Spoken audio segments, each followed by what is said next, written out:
Good afternoon, Marines, and welcome back to the last chapter of the Fall from Grace for the Department of Ohio.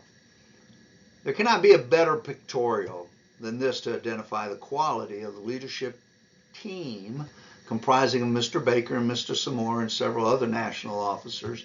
As we move through all of this, you will discover or realize that Mr. Baker and Mr. Zamora never really had an operational understanding or grasp on the bylaws or administrative procedures.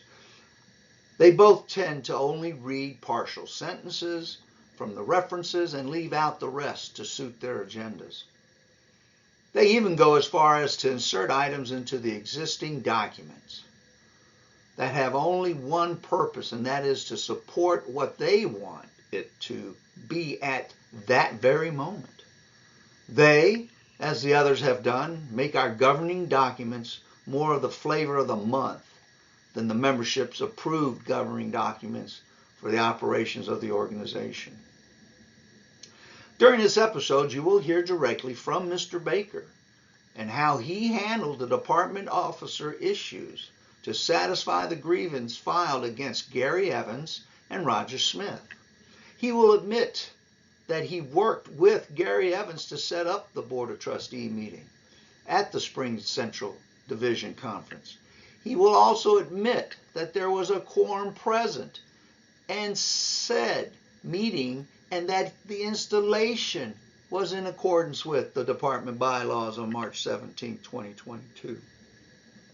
He will state that all Board of Trustee members were contacted and the meeting was scheduled by Mr. Evans. He will also admit that he installed said officers and completed the ROI for submission to the National for official record.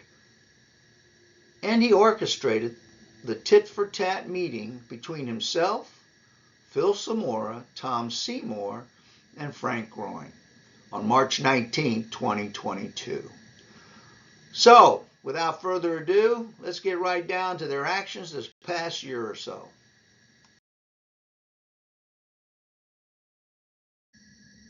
So, where do you start?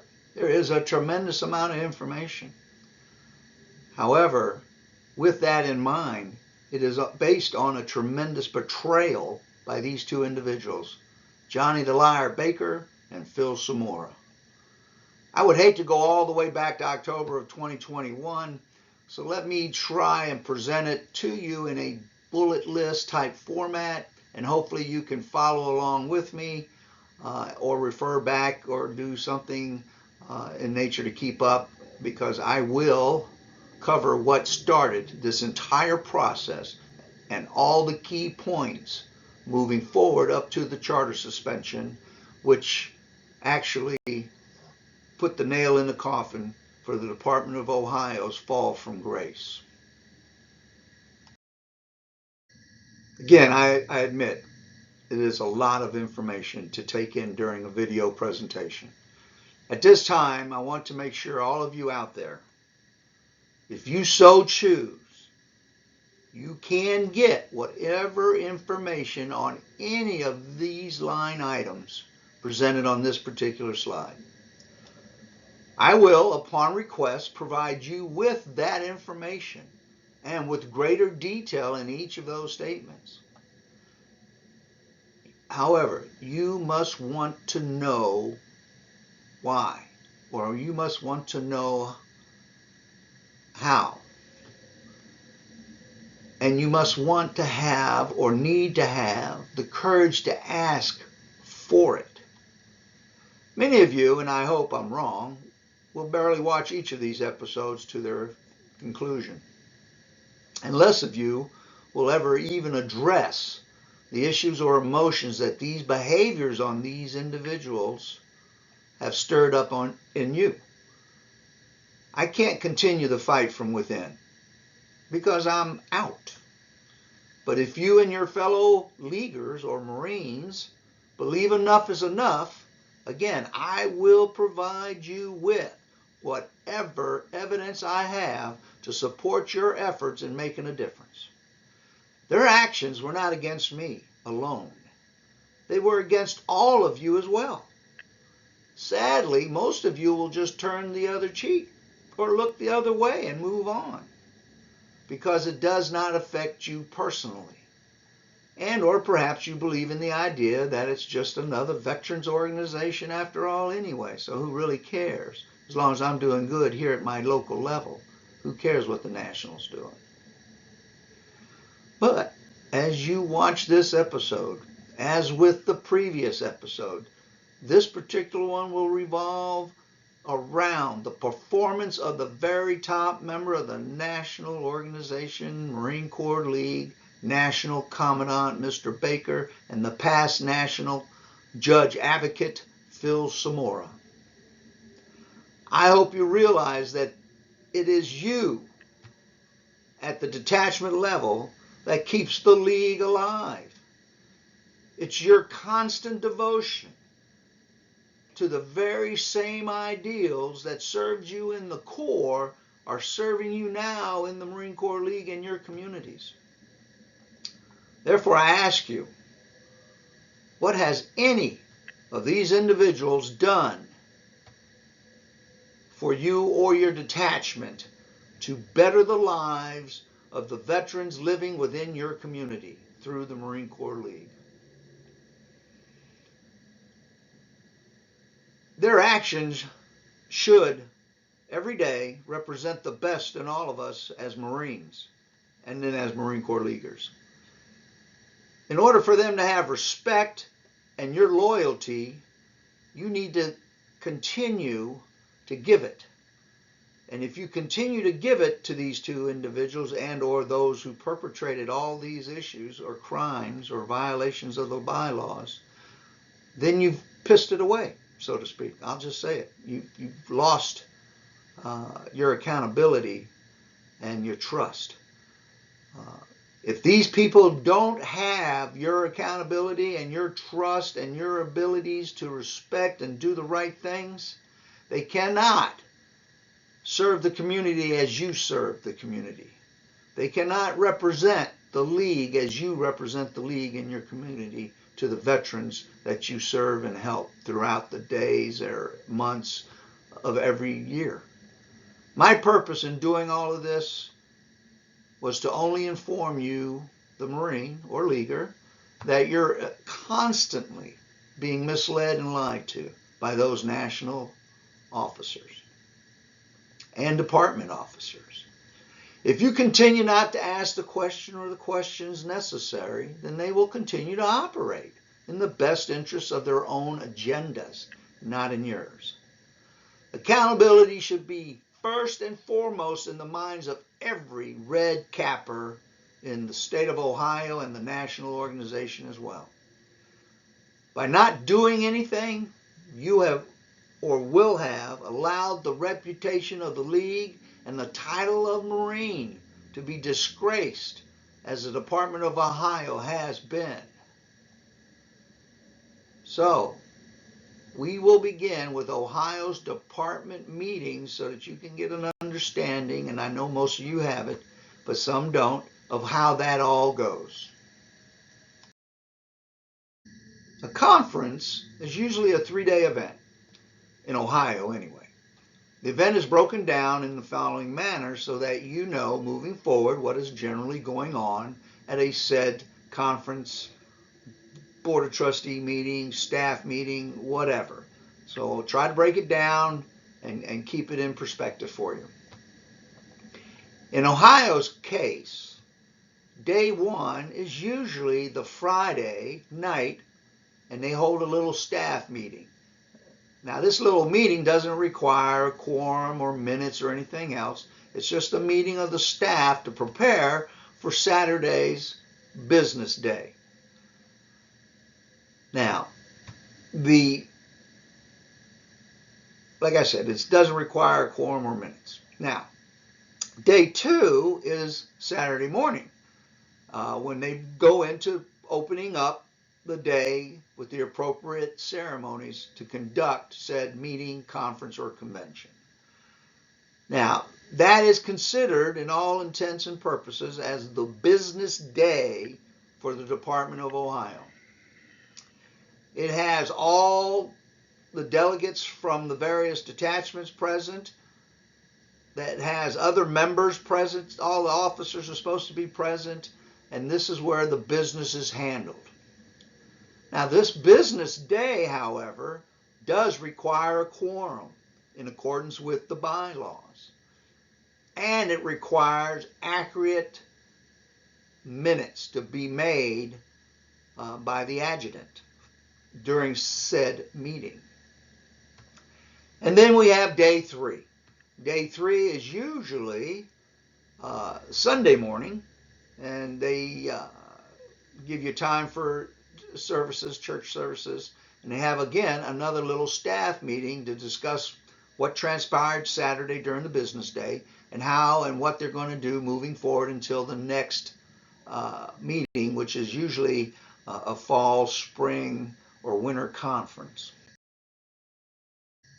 As I had mentioned earlier, I will try and only provide you with the timeline version of what transpired at these pivotal moments with the Department of Ohio's leadership and how Mr. Baker and Mr. Zamora inserted themselves into the affairs of the Department of Ohio. Now, in late September, Mr. Kirk, who was then installed in June of 2021 summer convention, the Commandant of the Department of Ohio, passes away. The department decides to go ahead and have its fall conference the first weekend in October. And here's a little breakout of what transpired at said conference. As I said, I'll try to keep it minimal. As we discussed earlier, the first part of this fall conference is the staff meeting the night before business day. Gary Evans, being the senior vice commandant, indicates at the staff meeting that evening that he's agreeable to assuming the duties as a department commandant up until the end of said term. That Roger Smith, who was currently filling the junior vice commandant position, agrees to move up to the senior vice commandant position until the end of said term. Tyrone Sanders is asked by Mr. Evans if he would consider being the new junior vice commandant for the Department of Ohio. Mr. Sanders agrees and tenders his resignation as the department's judge advocate to Mr. Evans that evening. Now, all of this that I just mentioned is given to me or provided to me by a witness statement that was in attendance to said staff meeting. There are no minutes to corroborate any of this happening or transpiring. In other words, there's nothing saying that Mr. Evans actually did agree or Mr. Rogers did agree or vice versa. However, we do know for a fact that Tyrone Sanders terminated his position as the department JA to assume the position of the junior vice commandant because he has so attested in a statement to me. So that meeting concludes and the position of JA is now actually vacant. I'm sure there were others present such as PDC Cook and PDC Logan to name a few, but there's no official record again of the meeting. And again, none are required for this to get, a little get together anyway. As I said earlier, none are required. So we have their word for it. Now, as noted earlier, we move into the next day of the conference, which is the business day. The conference is opened without the appropriate quorum present to conduct business. And this is validated and supported not only by my allegations, but by the August 5th letter from the National Board of Trustees and the National Commandant indicating that there was no quorum present. So, in accordance with references Article 8, Section 825, vacancies, subsection A, Mr. Evans and Mr. Smith assumed their respective positions of Commandant and Senior Vice Commandant correctly because, without any supporting evidence, such as minutes, we should assume they were agreeable to it. Mr. Sanders assumed the position of Junior Vice Commandant, And this is where they made their mistake, and it all just continued to roll downhill from there. In accordance with the reference, when in fact they did not have the Board of Trustees' approval to install or appoint the junior vice or the JA to fill vacancies at the department level, because they did not have, again, the approval from the Board of Trustees from the Department of Ohio to do so. And that reference, for those of you that are thinking about it, is Article 8, subsection 825, subparagraph A, item number 4, clearly states that in order to fill the position of JA or junior vice commandant, it will require the approval of the Board of Trustees. They never had a Board of Trustee meeting prior to the business session. Therefore, no approval was possible. Mr. Hoffman was made the JA, and several other positions within the staff were appointed and voted on, and again, without a quorum or a Board of Trustee meeting being conducted. Now, PDC Cook, PDC Logan, and all other PDCs present at the conference knew that you needed a quorum to do anything. However, PDC Cook went ahead and installed those officers and staff members, completed the ROI, and submitted it to National for the record. And now the business session has ended, and according to the minutes, the first edition that came out, they had not met the quorum requirements as set forth in the Department of National Bylaws. Therefore, it was brought to their attention that they did not have any legally installed officers or staff members in place at that time. You might be thinking, wait just a minute. You did indicate that the commandant and senior vice position were done correctly. I did say that they were, or that they followed the directives correctly. However, folks, what I didn't say at the beginning was that Mr. Evans and Mr. Smith were not legally installed as the senior vice or junior vice commandants at the June summer convention of 2021, as validated again by the August 5th letter from the National Board of Trustees and Mr. Baker indicating no quorum was present, therefore no officers were legally installed.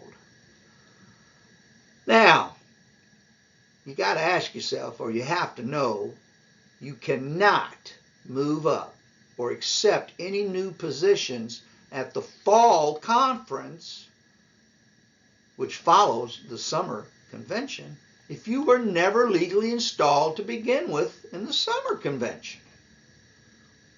This singularly fact is the part that the national and department officers could not comprehend from the very beginning. They could not wrap their head around the fact that if we would concede that the only legally installed officer at the summer convention would have been the junior vice, Gary Evans, then that would have been fine. But again, the summer convention of 2021, or as you were, summer convention of 2019 was the last time that the department had a quorum, and I believe that is when Gary Evans was installed legally as the junior vice. So he cannot move from any of those positions, especially after the after the summer convention of 2021. So, lastly, like I said, even if we agreed to all that, here's the deal. In order to take that position on, all you got to do is agree, correct? However, the bylaws require that the oath of office be administered to those individuals agreeing to fulfill that position. In other words, Gary Evans moving from the senior vice commandant position into the commandant position had to take the oath of office for the commandant position. And in order for that to happen, you had to have a meeting with a quorum to do said oath presentation and or installation, which the Department of Ohio still has yet to have. So again, even if we agree they took those positions legally, they were never legally given the oath of office for their new positions. And the ROIs that indicated they were also overturned and thrown out by the August 5th letter and found to have no merit based on the fact there was no quorum present. So you folks out there, tell me and the others how we have legally installed officers in the Department of Ohio. We don't. I'm sorry to tell you, we don't. And it's a shame. It's a downright shame. So, a quorum is paramount to the success of any meeting for the Marine Corps League if it's to conduct regular business or exact transactions conducting regular business such as financials. The lack of a quorum in the summer of June 2021 precipitated all of this within Ohio. And that actually, ladies and gentlemen, is, I want to put down as a starting point where the fall of grace for the Department of Ohio started going downhill, as well as the descent of the violations of the national staff into such a state that it becomes a giant cover-up, betrayal of trust, of lies and deceit, not only to me, but to the entire membership. And they think that they're able to do that because of their positions, that you won't care, and no matter what we say, especially case in point, me, say will change anything that they do or want to do. You can't make them do anything, and they'll continue to do what the hell they want to do. So, the national staff officers, the department officers, and the division officers, which was part of the staff, but I want to make sure I made that clear, were made aware of all of this on 2 occasions prior to the end of 2021. And on a couple occasions in 2022. Yet never, ever, ever did they do anything but cover it up, lie some more, and not provide any kind of help or clarification in rectifying the matter. This is what your elected leadership did, and this is how the national staff officers supported the fall from grace for the Department of Ohio. This is when I became involved in the entire process. While performing my due diligence in preparing PDC Groin's appeal, it is there I discovered that the department has and had been operating without a quorum since early 2021. After they came out of the COVID lockdowns of 2020 from the state and the restrictions being lifted by the national office, then Commandant Mr. Tobin had placed on the Marine Corps League to keep members safe. I notified immediately the Department and National Staff for the first time about the quorum violations and the officer situation in early November of 2021. About my concerns as to the repercussions if this is allowed to continue to fester or perpetuate without any stoppage or anybody addressing these factors and correcting it. So in early October, again, after the fall conference, the hearing for PDC Groin versus Timothy Sherman, which was a disciplinary case, was to be adjudicated.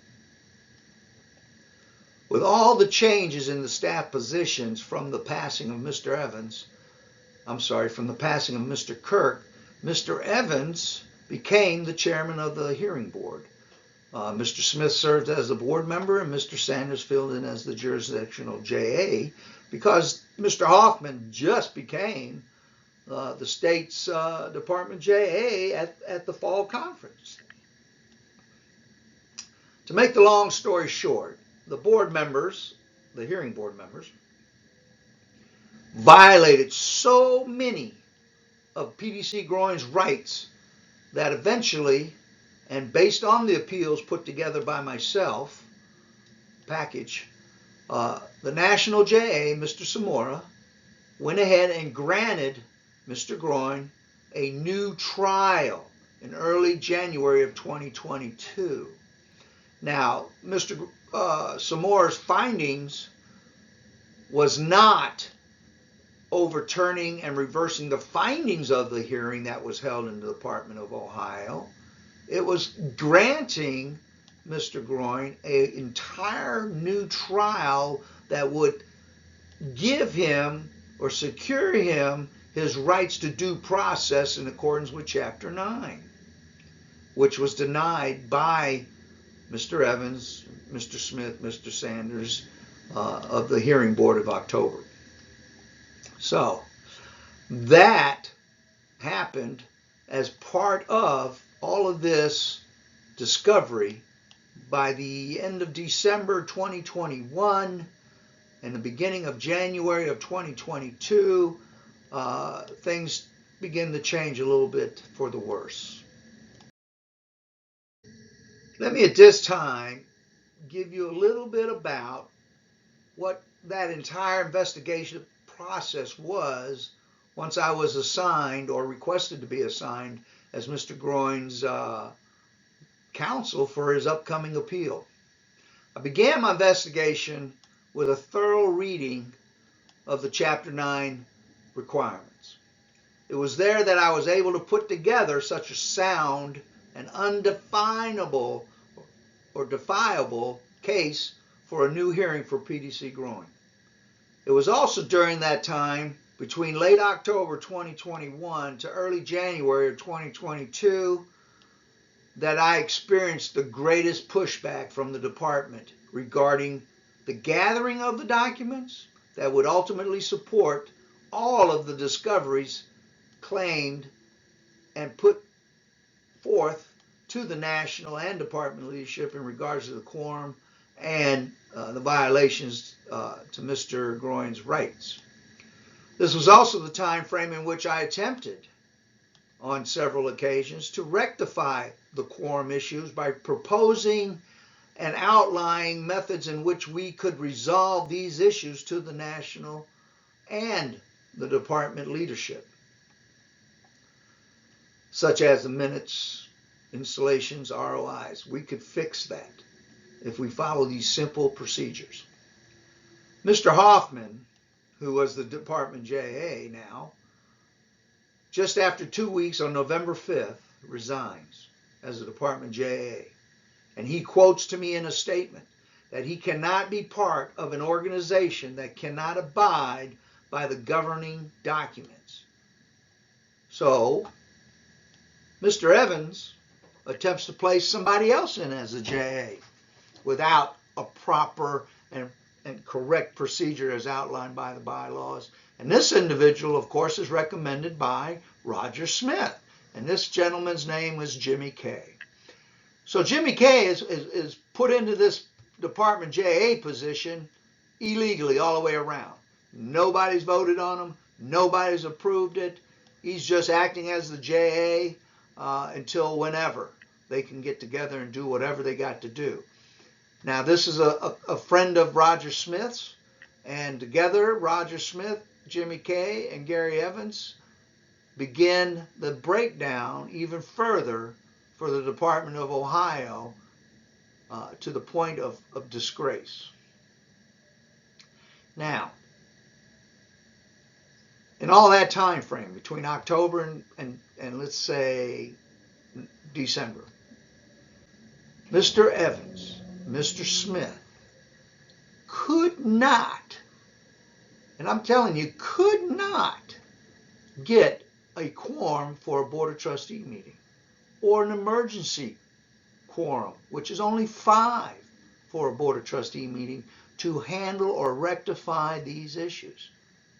Could not. Now, I don't know, but for you or me, this should be all you need to know about the confidence the membership and or your fellow board members had in Mr. Evans and Mr. Smith. You could not get 5 individuals together to handle the department's business. Disgraceful.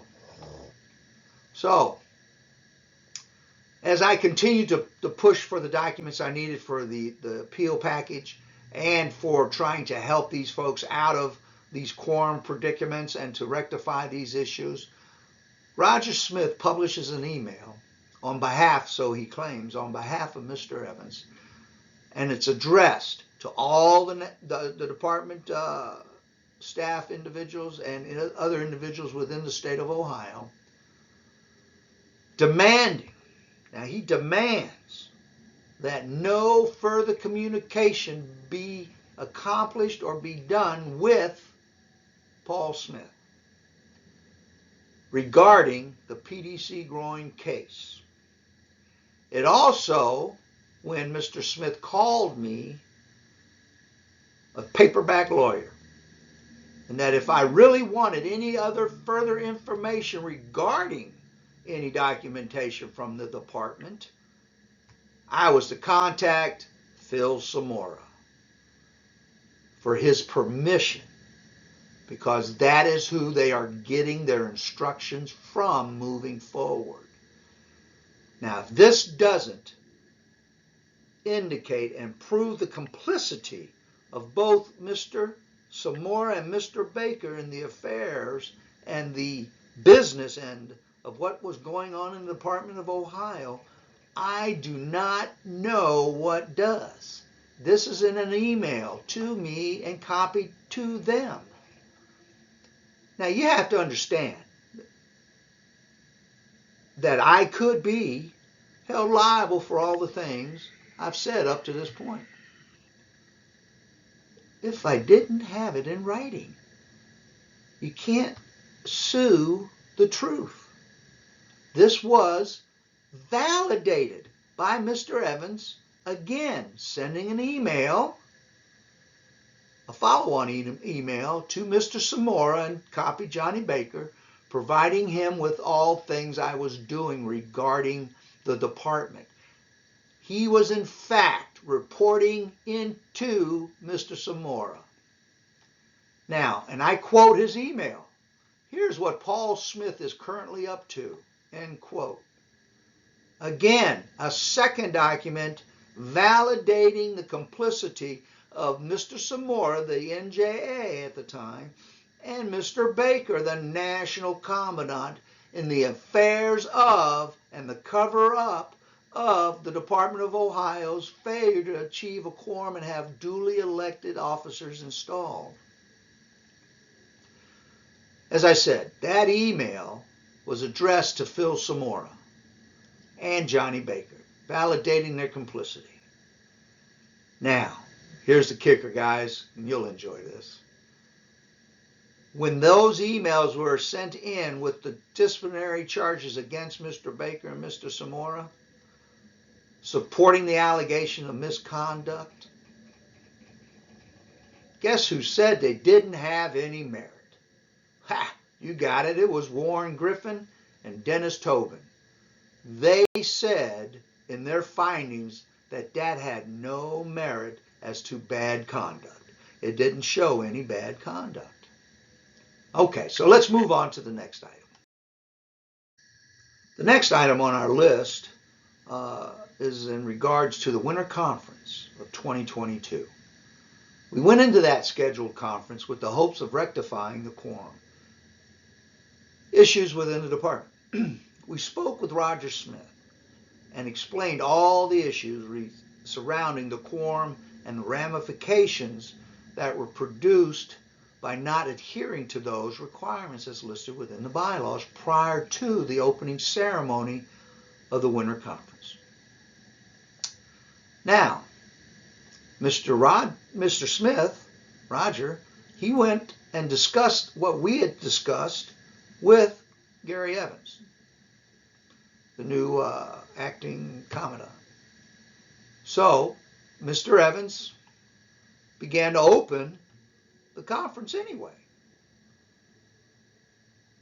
A point of order motion was made in regard to the quorum required to hold said conference. It was seconded, and the motion carried.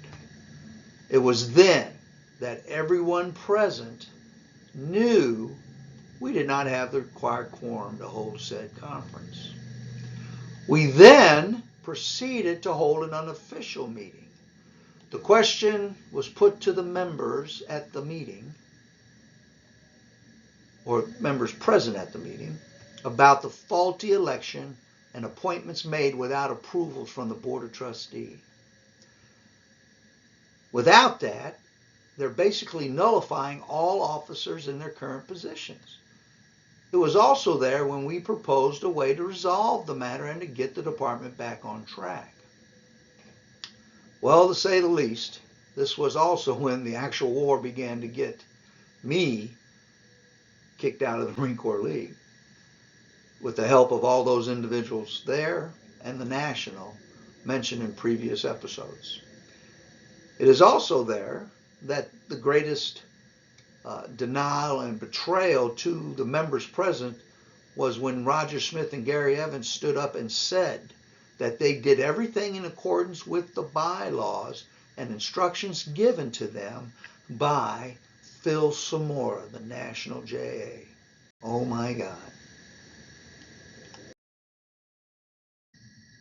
Now this is the time you really need to pay attention to what's being presented. This is the meat and potatoes of all the wrongdoings that really kicked everything into high gear. It occurred during the Department/Central Division Spring Conference in Springfield, Ohio. Now, at this conference, it is where the entire breakdown and failure of the leadership from both the department and national officers really kicks in. Can't say that enough. We go into the Central Division Spring Conference on March 17, 2022, with the following known facts to be true. 1. The Central Division Vice Commandant, Mr. Sturch, and his assistant, Mr. Engler, are fully aware that Ohio has yet to have a quorum since June of 2021. Therefore, all of them, to include the other department commandants present for the Central Spring Conference, Division Central Spring Conference, are aware that the transactions of regular business for the Department of Ohio are null and void. Each of them are aware of the quorum violations and the abilities, or the lack of the abilities, of the Department of Ohio to even conduct business. Mr. Baker and Phil Zamora are also aware of said issues and are attending the very same conference to possibly remedy the problems faced by the Department of Ohio. Mr. Baker and Mr. Zamora, Mr. Evans and Mr. Smith, Roger Smith, and Mr. Seymour devise a plan to hold a secret Board of Trustee meeting in the evening of March 17, 2022.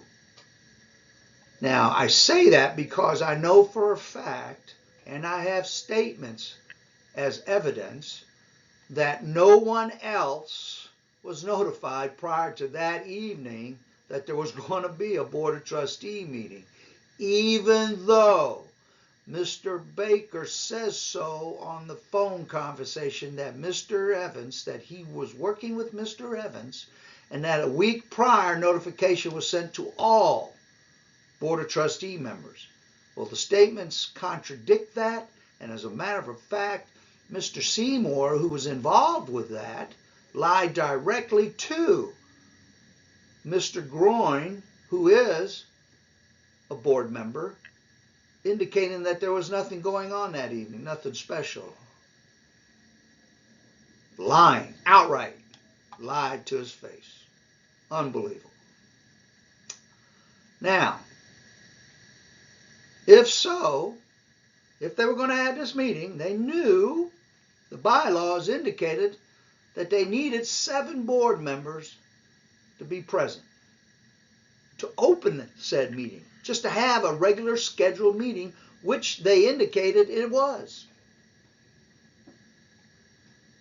And Mr. Baker acknowledges the fact that they needed a quorum to open said meeting, and that he made it clear to Mr. Evans that he wanted to have this meeting with a quorum and do everything in accordance with the bylaws. So when I asked Mr. Baker on this phone conversation, was there a quorum? He says, yes, there was a quorum in accordance with, and that all the Board of Trustee members were notified. And I know that to be a lie.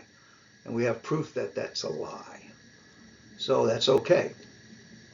And now this is on that phone recording that I'll play a little bit later of March 19th, 2022.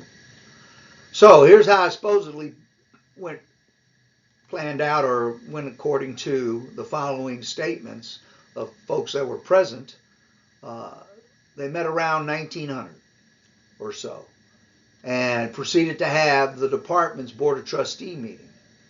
Now, as mentioned earlier, the bylaws required that 7 members be present for a regular scheduled meeting. And if this was an emergency meeting, which it could have warranted to be one, just so that we could get these things rectified in Ohio, they only needed 5. I would have went the route of 5 instead of 7. And as noted earlier, Mr. Evans couldn't get 5 or 7 to come to any board meeting request since October of 2021. Can't get 5 people. Unbelievable. Now, again, Mr. Baker indicates that this was a scheduled Board of Trustee meeting by Mr. Evans a week or so prior to the conference, and that all board members were made aware of it. Now, of all the bodies present, there were only 3 board members present. And again, this is how you know it was wrong to begin with. The members that were present were the illegally installed officers. So how do you get a quorum when you don't have no legally installed officers? Unbelievable. However, folks like Mr. Seymour and a couple others, they were non-board members but were present at said meeting. And they can't be counted. Now, when one member of the board asked Mr. Baker directly about this, Mr. Baker's response was, and I have a written statement, that because some of the positions aren't filled or populated, so to speak, that automatically reduces the quorum requirement to be present. That's why they can do what they're doing. In other words, if I didn't have a JA, or if I didn't have a senior vice or a junior vice in that position, the board requirements of 7 would be reduced, even though our bylaws said that the board will be made up of those positions. The bylaws never say about an individual. So if the positions total 13, then you need 7 positions present. You better do some work, do some figuring. Nothing can reduce the quorum requirement as set out by the bylaws. And that's in accordance with the Robert's Rules of Order and legal business practices in every state of the union. You just don't make up a meeting and say, oh, okay, we're not going to do it. And if a person is not present, such as PDC Groin was not, he also indicated that would reduce the quorum requirement. Again, false information and a lie to Mr. Sanders that perpetuated everyone doing what they thought was right with this installation of officers at a non-scheduled Board of Trustee meeting for the department. which was headed up by Mr. Baker and Mr. Zamora. Now, Jimmy K, I doubt he will now, because he just has lost all my respect. But when I was talking to him, he was a little bit more amicable, and he told me on the phone again that via recorded phone conversation, because I record them, that they knocked on his room door. Mr. Evans and Mr. Smith knocked on his room door on the 17th and told him, hey, get dressed. We're going to have a board meeting. Wow. So if this was scheduled, and wow, if K was the department JA, wow, why wasn't he invited? Because it wasn't. This was something that was cooked up by Mr. Evans, Mr. Smith, Mr. Zamora, and Mr. Baker, who has been involved with this since back in November 2021, where they were being notified and kept in the loop as far as the operational needs of the department. So, Mr. Evans followed Mr. Baker's direction and Mr. Zamora's direction, along with Roger Smith. They were culpable. They were guilty. Now, Mr. Sanders, in his statement to me, indicated that once they arrived at the hotel that evening, he was also approached, indicating that they were having a meeting at 1900 or so, and that he needed to attend. So, if this actually was a scheduled meeting, once again, they would have gotten notification a week prior, as indicated by Mr. Baker and Mr. Evans. And we all now know that was a bald-faced lie.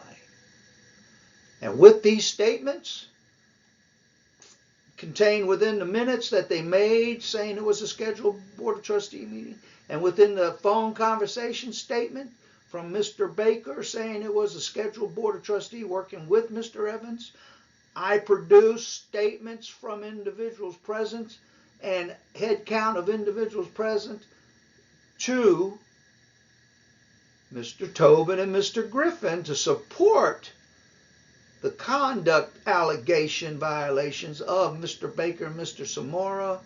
And again, guess what? They found no merit of misconduct. They found no violation of the bylaws. They found nothing, even with the ROI that was signed by Johnny Baker and submitted to National for the official record. People that are on that roster or that ROI weren't even present to get the oath. And it says right on the form, you had to be present to administer the oath to be included on the form. I don't know what else to tell you. I don't know how much more to prove that they were just doing backroom bullshit. That they were trying to circumvent the bylaws and they were covering it up with all this bullshit, thinking that nobody would give a damn. Well, I give a damn, and it's wrong. So, before I go into playing that tape for Mr. Baker, confirming all of this, let me just fill in a little bit more of some things that you might need as you listen to this phone conversation. If it was indeed done correctly, as Mr. Baker claims, where are the minutes of the meeting and all the supporting documentation that accompanies said meeting for the Department of Ohio? And this is required by the bylaws. There exists no evidence, and this directly supports the allegations that Mr. Baker exercised in his capacity, what we call an abuse of authority, and demonstrated a blatant disrespect for the department and the national bylaws by conducting such a caricature of injustice to the membership of the Ohio League and ultimately the national organization by going ahead and installing department officers in such a manner. Now, did he do it? Can he deny he did it? He can try. We have the phone conversation. We have some witness statements. But the most damning piece of evidence showing that he did do this was the ROI he signed his name to. he signed off indicating he personally installed those officers on the ROI, and he validates that in the phone conversation as well. Acknowledgement that he took care of all of Ohio's issue in accordance with the bylaws. Now, you see, here's a catch-all for everybody. Unknown to Mr. Baker, Mr. Zamora, or any other staff officer, in Ohio, only one person on that call must approve the taping of said conversation. And, you guessed it, I gave my permission to do so. Yet here again, when presented to Mr. Griffin and Mr. Tobin, they found no merit. If that doesn't scream cover-up and belligerence and blatant disrespect for you and the bylaws and the league, I don't know what does. I really, truly do not know what does. So, let's listen to Mr. Baker, Mr. Zamora explain what happened at the Board of Trustee meeting and what it means for Ohio. I want you to be able to hear or discover on your own if any merit does exist in the allegations that they violated their oath of office. So let's stand by, and again, I will go through the tape and make sure that I don't make it too lengthy, because we did discuss a lot of different things, but I want to cover the issues of the Board of Trustee meeting, the quorum, and the grievance filed by me against Roger Smith and Gary Evans.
where do you say that those things happened?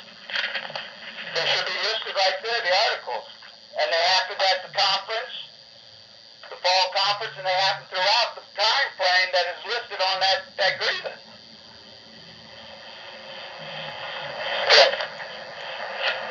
Let me make sure first that you understand how when a vacancy occurs at a department and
make that statement, Mr. Baker, because he said the same thing in an email and he didn't have the majority.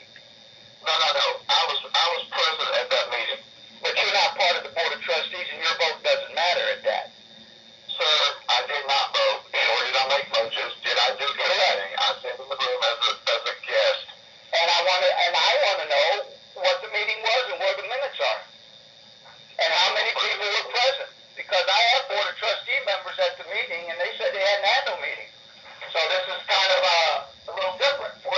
When did you talk to them, sir? Yesterday. That's not irrelevant right now. What's relevant is that I know that Frank Roy, for one, you know Frank, right? You remember Frank. Frank Roy was not in that room yesterday on the 17th. He was not? No, sir. Exactly, but he's on the Board of Trustees. But that doesn't mean that they can't have majority. They gotta have 8 bodies. I believe they have. And they have, if they held a special meeting, which is an abuse of the special clause, because that's what I was instructed. You can't just have a meeting with 5 individuals, 4, and one being a non-vice commandant, and hold a Board of Trustee meeting to change anything in the bylaws. They have a quorum. Well, again, that is susceptible to the review of the minutes and the sign-in sheets and the discussions and the topics, date and time, which is supposed to be made available not only to national, but the state of Ohio and its membership. Oh, I totally agree with that. Good. I'm surprised it's not done already. No, it took 17 weeks to get the minutes, so let's just back and regroup as far as their misrepresentation and failure to abide by the bylaws since October, and 17th, just before the Central Division Conference, is mighty convenient. Well, it's a convenient time that they could get together as a group, that's for sure. Oh, unless he hadn't contacted them prior to that to do that. Why wouldn't that happen? They were contacted, but they all showed up on Thursday night to attend that meeting. Okay. We could continue with that, and it goes round for round. But ultimately, you have heard that in Mr. Baker's eyes and opinion that they had a quorum, everybody showed up, everybody was contacted, and I know for a fact, and based on witness statements, that the officers he installed, there were several that weren't even present. So that is one fallacy. Witness statements is another. And other board members being lied to. So all, in a nutshell, that meeting was a little backroom deal that Mr. Baker, Mr. Zamora, Mr. Evans, and Mr. Smith threw together and hoped to slide it by anybody's eyes. So in moving forward, we'll cover some more information on this, but moving forward, if this was such a upstanding and straightforward transaction of business for the Department of Ohio, why did Mr. Baker overturn it on August 5th? As you just heard from his own lips to your very own ears, he performed this installation with a quorum and in accordance with the bylaws. By the 30th of March 2022, Mr. Baker was notified that he did not have the quorum to perform such an installation of officers, and Mr. Baker's response was that if a position is not filled, it reduces the quorum requirement. Therefore, it lowers the required number present. He also stated that if an individual such as PDC Groin did not attend the meeting, the quorum is also reduced. Now, I don't know where he gets his kind of line of thinking, but that's not supported in Robert's Rules of Order or any state or federal charitable law where a quorum requirement is needed, that you can reduce it at will. Therefore, the 3 individuals only on the Board of Trustees that were present for the quorum, much as he had instructed Mr. Holt to implement in the bylaws, were not delegates or were not actual members of the Board of Trustees because they were never installed properly all the way back to June 2021, which he affirmed on August 5th. So, where do you go from that, huh? Now, that in itself, the denial and the reducing of quorum recommendations and those kind of things are in grossly conflict, in a big conflict with the national bylaws that were approved in 2022, where you need delegates from the departments and not just members present. Now, as you see here on this ROI, signed by Johnny Baker as the installing officer, many of you know that this ROI requires only one thing of the detachments and or departments and national, and that is the individuals being installed and listed on the ROI need to be present for the installation. To administer the oath and to get their name on the ROI, they have to be present. I don't know what part of that is not clear, but I know looking at this that 2 to 3 of those individuals weren't even there. I know as he does that there are individuals listed there. In fact, were not present when they needed a full slate of officers.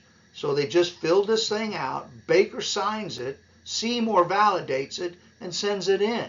As you can see on other copies, it was accepted by and approved by the National Board or the National Membership as an official document.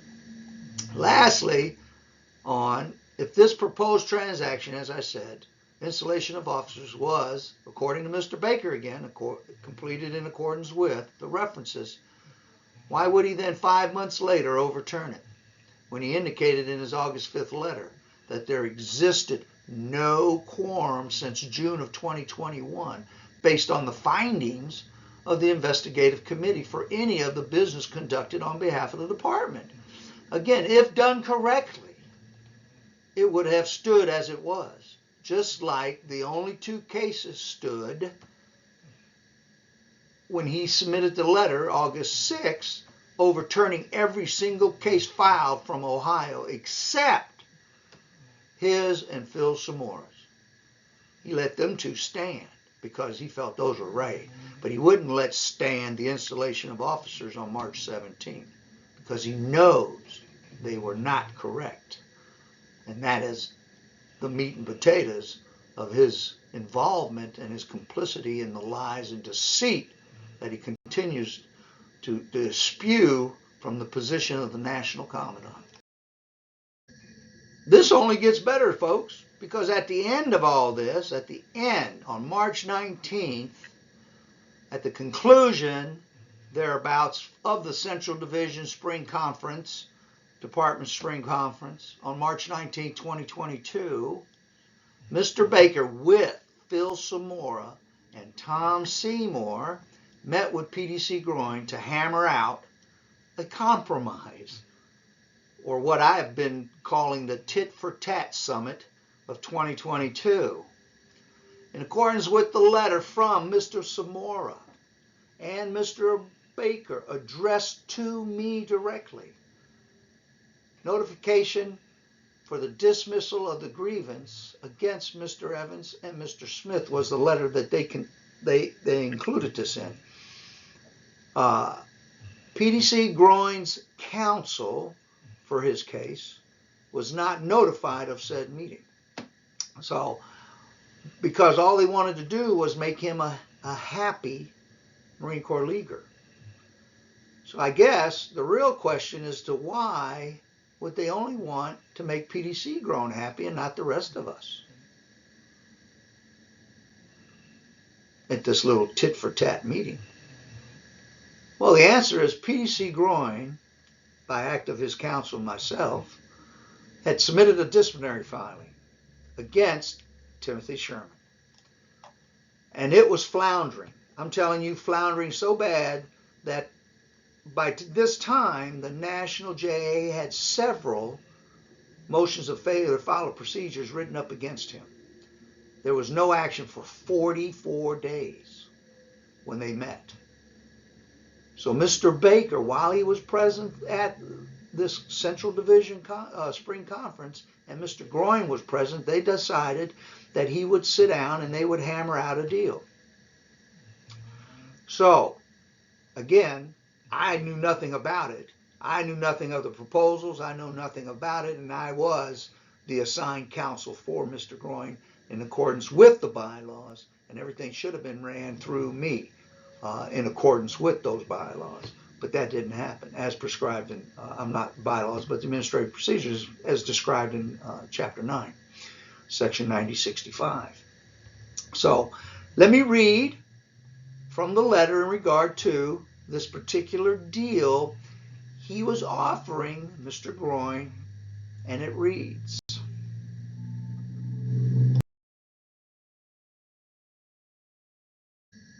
I decided instead of reading it to you, I'll let you read it as a slide right here. Take a couple seconds.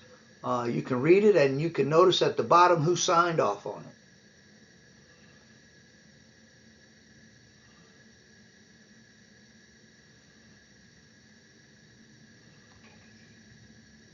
All right then. Now, I ask all of you if this is ethically correct. And if you believe so, then why can we not get any individual's happiness taken care of in this manner? As you can see by this arrangement, PDC Groin would be allowed to pick the board members to hear his case against Tim Sherman. If I was Tim Sherman, I'd be a little taken back by this. But Tim wasn't. He got to wear a national cover now as the newly appointed Veteran Service Officer, which, again, never was ran by the National Board of Trustees or approved by the National Board of Trustees, even though Mr. Baker appointed him, according to Mr. Holt. Now, I don't know who's lying, but there's nothing to support that appointment. But he's wearing the cover, sporting that title anyway. So, according to PDC Groin, and conveniently left out of this letter, was the fact that Mr. Baker also wanted me to be removed as Mr. Groin's counsel. This is in Mr. Groin's statement attesting to the fact. And I quote, Mr. Smith will have to go if you accept this deal because he knows too much. End quote. The sad part about this is that Mr. Baker really wanted Mr. Groin to submit a new package to the newly installed, supposedly installed correctly, Department JA Jimmy K. Now, you have to remember Mr. Groin was granted a new hearing based on the violations of the board, not based on the evidence, not based on anything but that. And when Mr. Jimmy K received the package and failed to do all of the things he needed to do and wrongfully dismissed it, then put it back on the agenda, then took it off the agenda, and all the things that he did to this, it finally was said that with no new evidence, they weren't going to open that hearing back up. Well, you know Frank was a little taken back. He was pissed. You know how Frank Groin can be if you know him. So he gives Johnny Baker a direct call on the phone. They're discussing why he's not getting his new hearing. And I quote from what Mr. Groin told me and wrote down on his statement what Johnny Baker's reply was. Now I hope you're prepared for this because it takes it all to a new low. Mr. Baker said to Mr. Groin, since Mr. Evans is now passed, we no longer have a deal.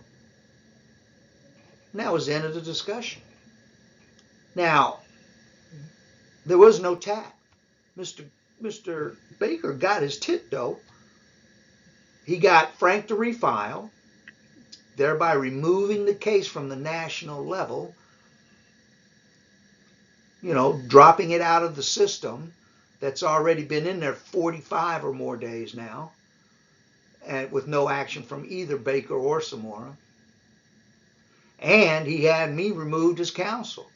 So Mr. Baker got everything he wanted and told Frank Groin to pound sand since Gary Evans died. They had no longer had a deal, and he's not going to get to have his selected hearing board as granted in the letter as you read in front of you here. That's great business. That's how we do business. So now, isn't this the type of individual you want to have your back when it comes to needing that coverage? Now, he either is a really, really good ass cover to CYA kind of guy, or he's just a downright despicable individual.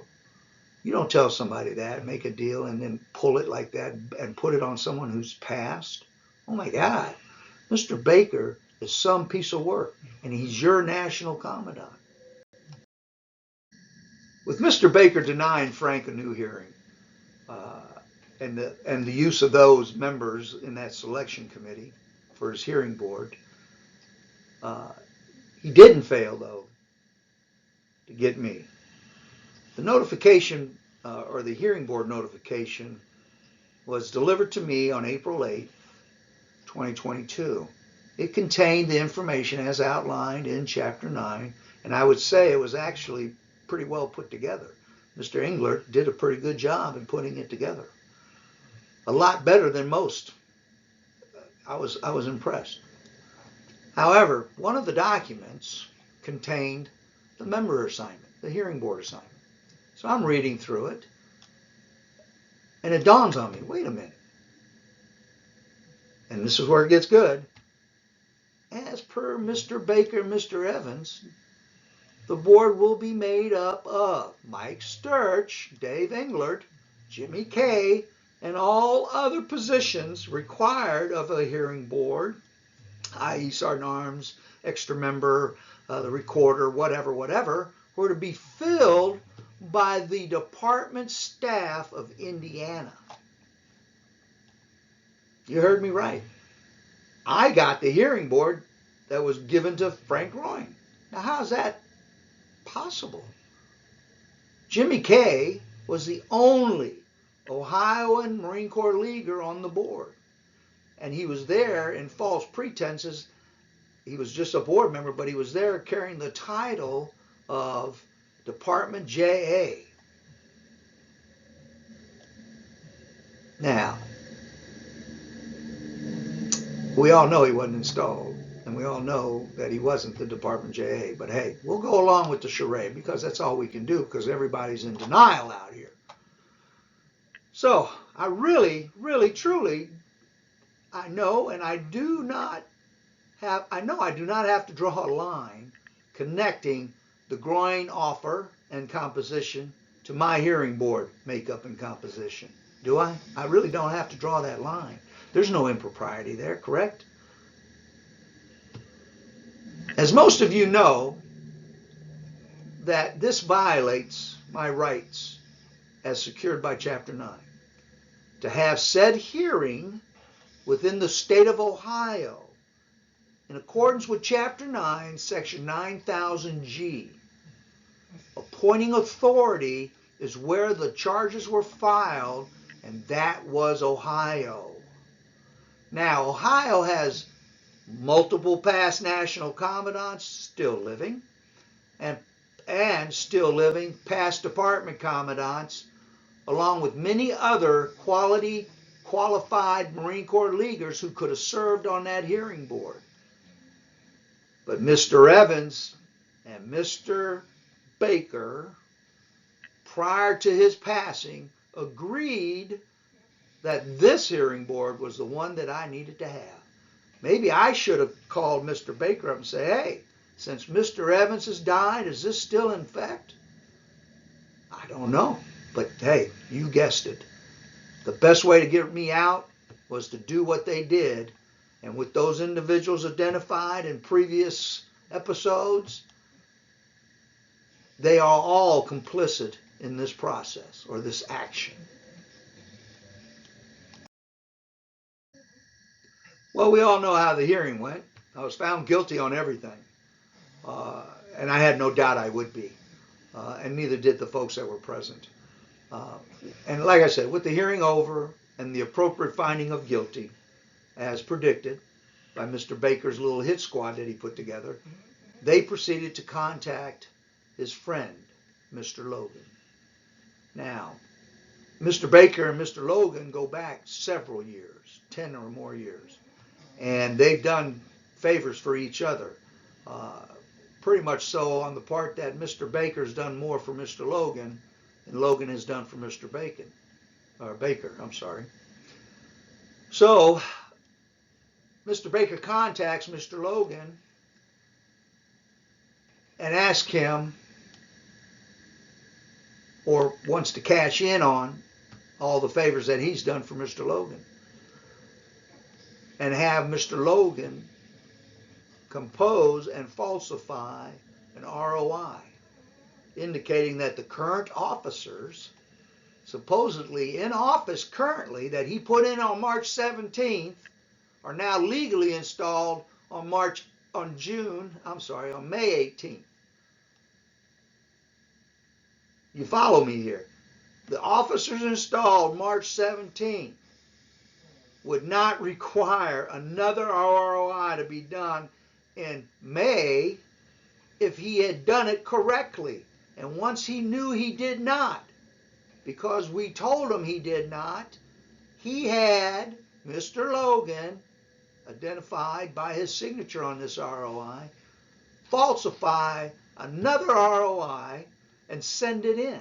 And as you can see by the date stamps of June, National accepted this document without any premises on any grounds and accepted it as being true and factual. And so did Tom Seymour. Now, again, right here, there were people that weren't even there. And when they were contacted about this said installation and spoken with, they indicated they didn't even know they were installed, nor did they even know that this was going on. Verbatim from their lips to our ears. There are a couple of us that are working on this. So, do you still believe in coincidences? Then I definitely have a bridge for sale for you. Now what does this document actually do? In my eyes, and many others' eyes, it's an attempt to rectify the installation of those officers by Mr. Baker back on March 17th. We all know the procedures in filling vacancies in office. The way they try and justify it is that everyone was either agreeable or were approved by the Board of Trustees to fill those positions. What everyone, especially Mr. Zamora and Mr. Baker, is that a ROI has to be completed no matter what. And lastly, the individuals have to take or be administered the oath of that position no matter what. And in order to do any of that bullshit, they have to have a meeting with a quorum. Plain and simple, ladies and gentlemen, plain and simple. They still haven't had a quorum, and they still will not have a quorum. Not my words or desires, but yours, the body that approved the bylaws, the national and department bylaws, each and every year. It is good to know the leadership you have elected can uphold your wishes, that they can find no merit when people violate those issues so that they can continue to operate as if nothing has ever happened. Nobody gives a damn. They're going to do what they want to do, and they could care less about whatever you have to say. So, ladies and gentlemen, after all that hard work, after multiple individuals putting together their evidence, building the cases against Mr. Baker, Mr. Zamora, the Knucklehead Gang in Ohio, Mr. Roger, Mr. Evans, all of this long, almost over a year process, it was painfully clear that the hope that Ohio could set itself straight was just a pipe dream. So, with no recourse left, I blew the whistle. I became the whistleblower for the Department of Ohio and the national organization. I blew the whistle loud and clear in regards to all of their illegal actions, to both the State Attorney General's office and multiple ORC violation complaints. I believe there were over 20 total from various other individuals as well. And to the IRS. My first complaint to the IRS went in late June. And by the second week in July, Mr. Baker decided and the National Board of Trustees decided that they needed to put together an investigative committee to review the issues found or being claimed to be occurring in the Department of Ohio Marine Corps League by the IRS complaint. It took them only 2 weeks. Now that's the time frame from when it was submitted to the IRS and when they reviewed it and when they got a notice out to the legal section of the Marine Corps League National Office. That was all within I would say he got it and the next day he put together that committee. Of course, the committee was made up of, again, the very same individuals that the Oversight Committee was going to be made up of moving forward. But a lot of us didn't realize the complicity of the other officers, such as Mr. Holt or Mr. Miller or Mr. Sturch and those, again, within this cover-up. So he puts together the committee to investigate what's going on, of course. He has to get back to the IRS. It took them, like I said, only 2 weeks to call for that meeting and to issue that letter. So, did you hear what I said? 2 weeks. 2 weeks. We've been trying for almost a year to get them to help us rectify the quorum and problems here in Ohio. Over a year. Okay? So, by doing that, and the results of that investigative committee prompted the August 5th letter. And we all know what that is. That's the letter that suspended the Department of Ohio's charter. So, now, 2 weeks to validate every charge that was found to have no merit, validate and overturn every case ruling except for his and Mr. Zamora's, like I said earlier. So let me read you an excerpt from that letter that came out August 5th after this 2 weeks investigation. So in less than a month, they formed a committee, got the results, and put us under suspension. In less than a month.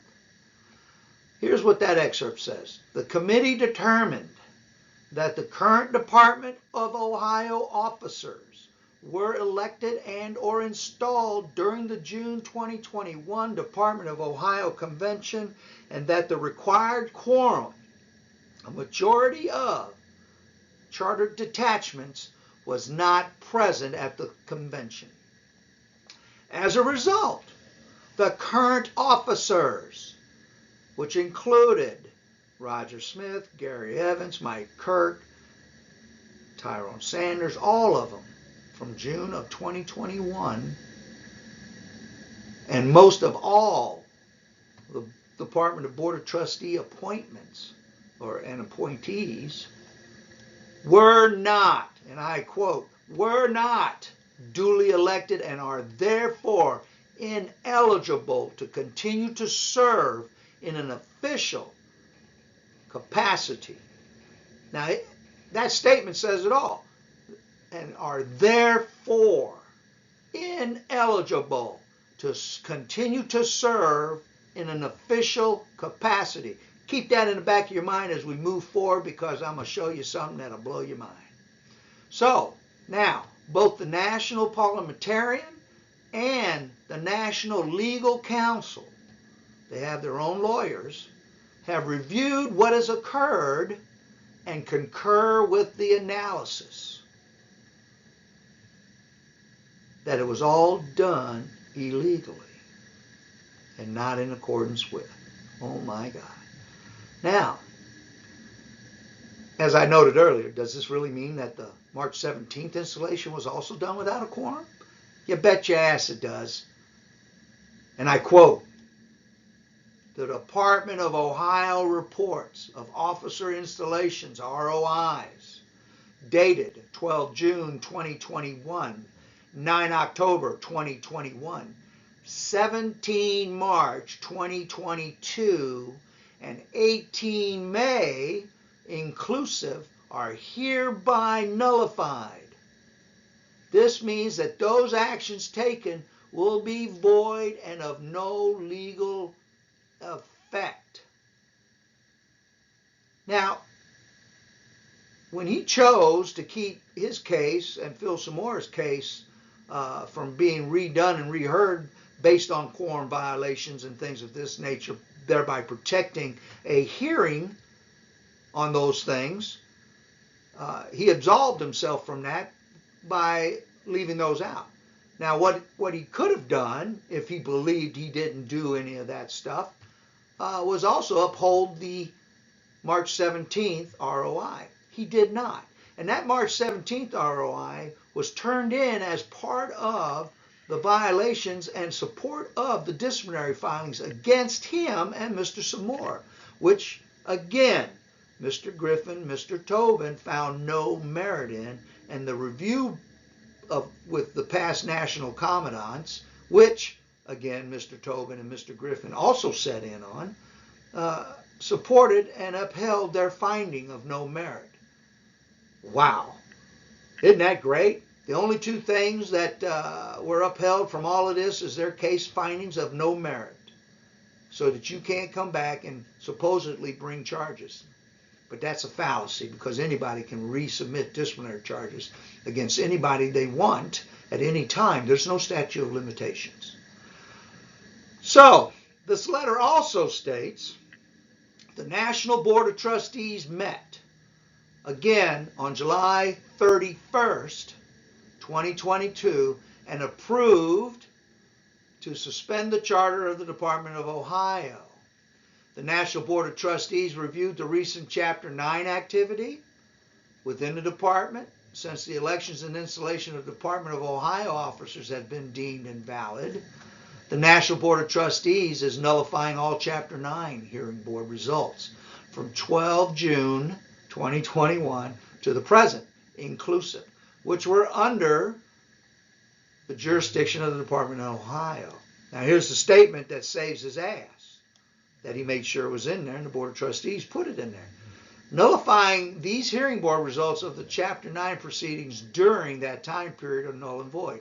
Each individual listed as petitioner responding in such cases being notified of this nullification.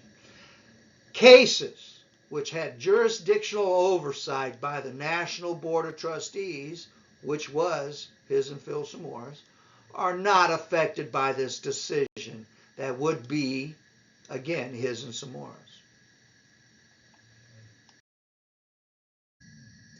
With the August 5th and 6th letters covered up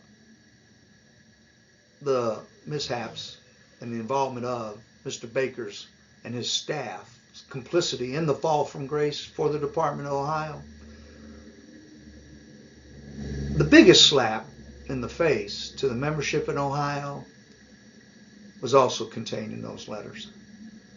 And this is the part I told you to pay attention to, that later on I would blow your mind with it, where they said that those other individuals, and they listed them as not being able to or ineligible to serve in any formal capacity. Here's the statement. The Marine Corps League national bylaws authorize the National Commandant, Johnny Baker, with concurrence of the Board of Trustees, to suspend a department's charter. We know they can do that. During this period of suspension, an oversight of the department operations will be administered by the Department of Ohio Oversight Committee, which was authorized by the National Board of Trustees. So here we go. Get ready.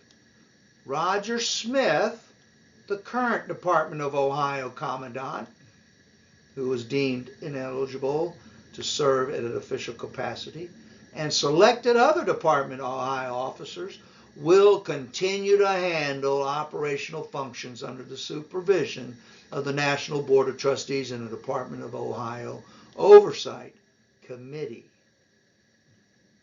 Now, they did absolutely nothing to nobody. They held nobody accountable. They didn't take any affirmative action in rectifying this, and they've actually put those individuals back in charge of the Department of Ohio that violated your trust. That has got to be the biggest disrespectful thing they could have done to you. Not only did they bury you, they pissed on your grave. Now, who and what about this oversight committee? And here again comes the very same individuals. The National Board of Trustees directed that a Zoom meeting be arranged between the National Commandant, Johnny Baker, National Vice Commandant, Jerry Holt, National Vice Commandant, Michael Sturch, Assistant National Vice Commandant, Dave Engler.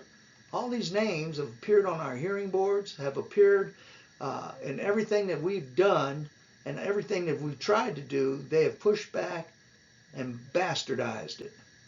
And the current Board of Trustees of the Department of Ohio, which have been dismissed because they are ineligible to serve, but they're back to discuss this letter and answer all questions and concerns.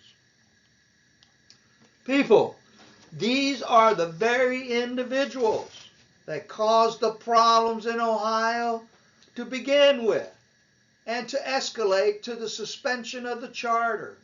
When will you people see that? How many times does somebody have to tell you that putting the fox in the hen house is not a good idea? I think you got a good idea.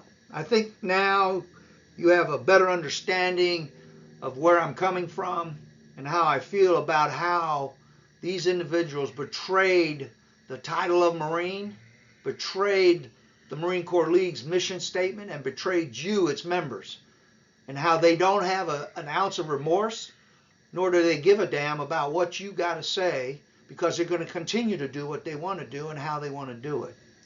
So in closing, Mr. Baker has earned his nickname as given by members, to include myself, here in Ohio. A nickname, of course, as everyone might understand, exemplifies an individual's character. They tend to be either very easy to achieve or very hard to discard. It's always been based, however, on one's actions to merit such a distinctive name, such as Hard Dog, Gunny, or maybe Fast and Loose, or in this particular case, Johnny the Liar Baker. Well earned, Mr. Baker. You live up to the standards of the name. With all this said and done, I just wanted you, the Marine Corps Leaguer, to know how your organization is being represented and the character of those currently in the position representing your best interests. If nothing is done to hold them accountable, your organization will continue down this path. To me, it's an embarrassment that we have allowed such poor and corrupt leadership to head such a great organization.